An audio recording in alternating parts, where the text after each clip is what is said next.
Welcome to lesson 1.4 or 8.4, subtracting integers. So through this lesson, we're going to explain integer subtraction and how it's related to integer addition. You're going to explain how to model integer subtraction on a number line and find the differences of integers by reasoning about absolute values. So we're going to put some rules to things and think about in terms of absolute values.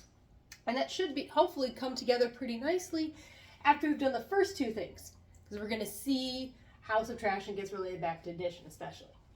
All right, so subtraction really is adding the opposite.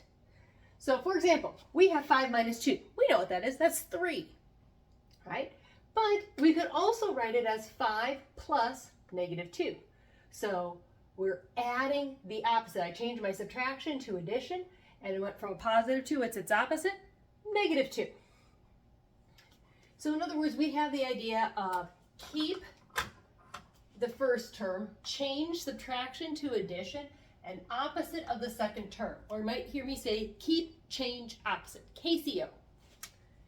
Keep, change, opposite. It's just, as long as you mathematically know what's going on, it's a way to kind of help you remember what you need to do when you have to subtract. We keep the first term, change subtraction to addition, and then take the opposite of the second number. Now, if it's a basic subtraction problem like 5 minus 2, keep it, do it, that's fine. I have no issue with that. I don't want to change what you learned how to do back in first grade. But for some of the more complicated things, it can be helpful. But we're going to use some basic things to help us, basic problems here to help us understand what we need to do using the number line. Now, a couple things to remember with the number line. Positive moves right, and we've been using blue. And negative moves left, and we've been using red. And this is with adding.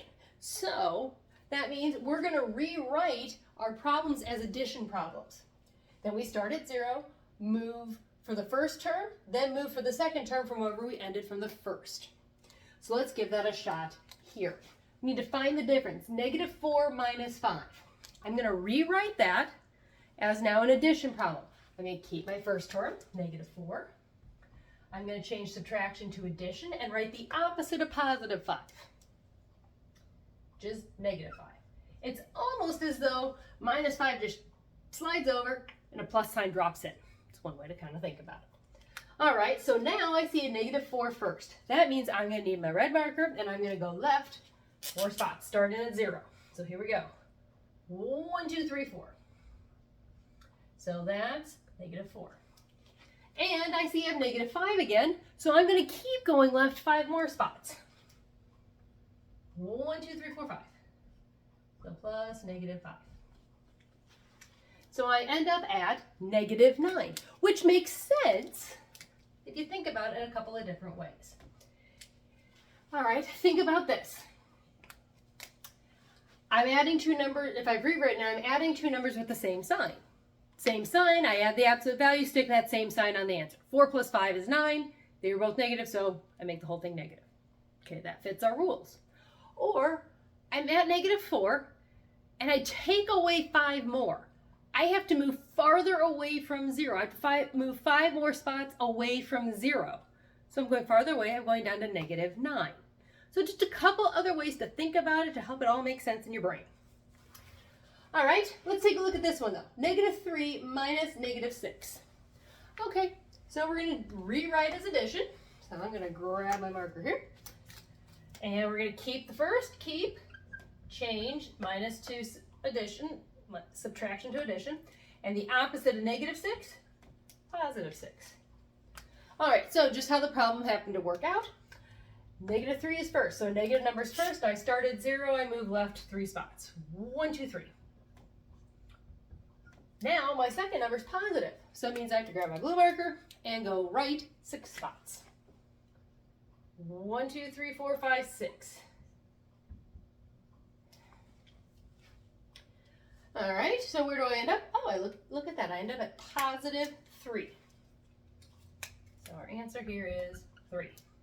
Now, let's think through this one in terms of some of our other rules. So here, I'm adding numbers with different signs, which means I have to subtract their absolute values. Bigger minus smaller. 6 minus 3 is 3. 6 had the larger absolute value, and it was positive in the addition problem. Okay, so that makes positive 3 the answer. All right, then if we're thinking of it this way, I'm at negative 3, so I'm below 0. I have to take away negative 6, so I'm doing a double negative. I'm taking away, but I'm not taking away in the negative direction. I got to go the opposite direction. So it means I got to go the other way 6. And that's a kind of weird way to think about it. That's why I like turning them into addition problems, because I think those are it's a little bit clearer, more cut and dry how we think about it. Okay, so we can solve things using a number line. All right, let's take a look at some examples. And how we're going to do this is we're going to rewrite the subtraction problems as addition problems where necessary. We're going to apply the addition rule. So as a quick reminder, if they have the same signs, you add the absolute values with the numbers and apply that same sign. 2 positives, add them up, stays positive. 2 negatives, add them up, stays negative. If they have different signs, subtract the larger absolute value minus smaller absolute value. Apply the sign of the larger absolute value, which we will see here in a few examples. And additive inverses, you end up with those, then remember they equal 0. Okay, let's take a look at some examples. 8 minus 10. Rewrite as an addition problem. So it's going to equal 8 minus plus negative 10. There we go. Say the right thing. 8 plus negative 10. Keep, change, opposite. You can kind of see that here. Keep, change, opposite. All right, so now we're adding numbers with different signs, which means we subtract the larger absolute value minus smaller. 10 minus 8 is 2, but it's going to be negative because the larger absolute value in the addition problem, not this subtraction, in the addition problem was negative. Okay? In fact, I'm going to add that little note there. Apply the sign of the larger absolute value in the addition problem. There we go. Okay. Next one, negative 7 minus 8. All right. Rewrite it as an addition problem. Keep the first term, negative 7, minus becomes plus, positive 8 becomes negative 8. And we see again, keep, change, opposite. All right, now we're adding 2 numbers with the same sign. Add their absolute values, apply the same sign. So we have 7 plus 8, which is 15, but they were both negative, so the answer is negative 15. All right, 2 minus negative 4. Well, guess what? Rewrite our problem. Keep the first term, 2, minus becomes a plus. Opposite of negative 4 is positive 4. So once again, we have keep, change, opposite. All right, we're adding 2 positive numbers. We know how to do that. 2 plus 4 is, that's right, 6. So our answer is 6. All right, down here, negative 12 minus negative 12. Rewrite as an addition problem. Keep our first term, negative 12 plus positive 12. Keep, minus becomes a plus, change, opposite of negative 12 is positive 12. What do you notice? These are additive inverses. So additive inverses always equal 0. That's right.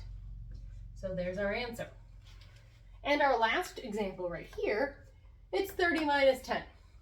It's a positive minus a positive.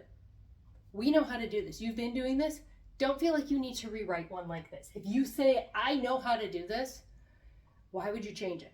Go with what you know then. What's 30 minus 10? It's 20. It stays positive. But if you want to see how this would fit, well, we rewrite it. 30 plus negative 10. We subtract the absolute values, which is literally what we just did there. And that's 20. And why does it stay positive? Because the larger absolute value was positive. So that's why it works. All right, time to look at where might we apply subtracting integers outside of just doing math problems. Well, here I got a chart, and it's the highest and lowest elevations for South America and for Europe. They're measured in meters, because sometimes this book likes to use metric system rather than US customary. So we're just going to deal with that. They've got 6,960 meters above sea level and negative 40 meters, so that's below sea level for South America, 5,642 meters above for the highest, and negative 92 meters, so below sea level again for Europe. And it asks which continent has the greater range of elevation. So range, we got to say, what is range? Oh yeah, that's the difference between the highest and the lowest. So biggest minus smallest. Range, higher or highest minus lowest. So that's what we're going to do. We're going to do this for South America, then we're going to do it for Europe. So South America. Except our subtraction problem. 6,960 minus negative 40. Okay, well, it's a subtraction problem. What do we say we do? We keep the first term. We change subtraction to addition, and we add the opposite. So keep, change, opposite. And we're adding two positive numbers. Now, if it helps, let's just turn and stack them up. We know how to add two positive numbers. We add their absolute values. We add them. And we know our signs are going to stay the same. So, and it's going to stay positive. So it's a range of 7,000 meters. Okay. Let's see. I'm going to pick a different color here for Europe. Europe is going to be a similar problem. It'll be 5,642 minus negative 92. We're going to set it up the same way. Keep, change, opposite. Add the opposite. All right, I, once again, want to stack things up because that just works better for me. 4, 13, 1, 7, 5. All right, so this, and it stays positive.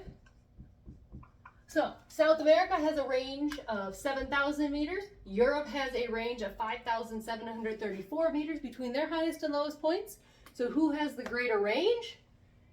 Winner, winner, chicken dinner? South America!